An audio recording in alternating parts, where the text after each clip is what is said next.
When it comes to the normal error code E119, that's low pressure. It happens in lots of boilers, same code, same problem.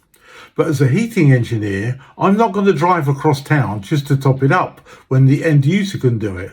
I have to put my detective cap on and see why has it gone down. Now, it could be the same old thing, which is expansion vessel, filling loop is letting by, pressure, etc. But one of the faults you'll never ever guess because it only happens in the winter.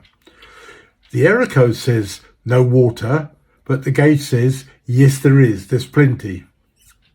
And I'll explain exactly what's going on. So let's have a look. As with any fault, we still go through the same procedure of checking the fuse, the expansion vessel, the filling loops and so on. They're the basic things that every breakdown engineer has to do because that's the way we find 1, 2 or 3 faults. Never miss this, never skimp. When it comes to the filling loop or the filling valves, 2 of them, often one is letting by or both of them are letting by because they're old or they're cheap.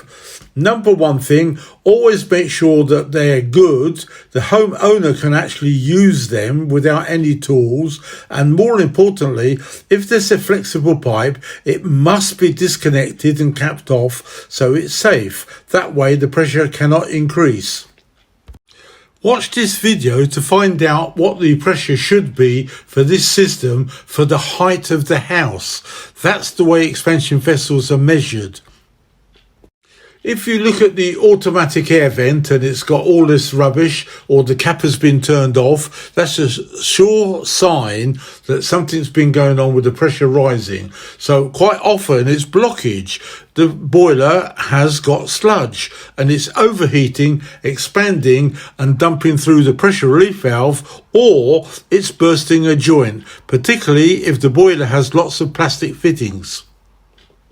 This is the winter error code that a lot of engineers will get caught out on. They don't connect that low pressure can be a blocked condensing pipe, which is summertime, or frozen condensing pipe, which is in the winter. So look out for this one, it really does bite. If the boiler is in the loft, then the installer has a duty to put in a 3 amp spur in the airing cupboard with a filling loop and valves that the homeowner can turn and top up if necessary. If you're the breakdown engineer and this hasn't been done, then strongly suggest that you do it, and that'll upgrade the system and solve the problem of the customer having to have no heating, no hot water just because it needs topping up.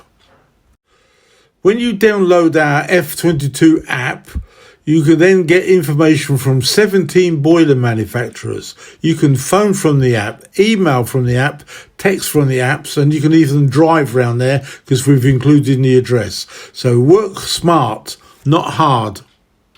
Thanks for watching the video. I hope you found it interesting. Please like and subscribe to our channel if you'd like more information and more videos on this subject. So if there's a particular make you are interested in, please leave that in the comments below.